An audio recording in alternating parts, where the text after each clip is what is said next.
nuk duhet të flasim për një ushqim i cili nuk na pëlqen.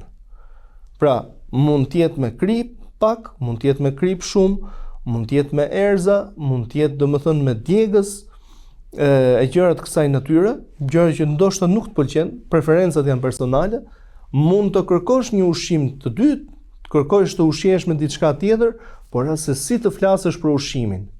Dhe edhe një mësuesi im ose një hoxhi im i thonte, i thoja vajzës, pra vajza e tij ishte e prind, thotë i thoja vajzës, nëse fëmia thotë që nuk dua të ha, se jam i ngopur, mos i jep me zor.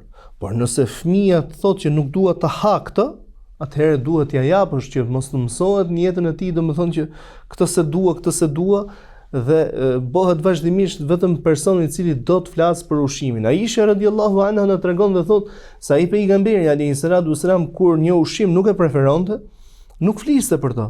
Por thonte ka diçka tjetër për të ngrënë. Shikoni pra çfarë mirësjellje. Është respekt për ushqimin kjo.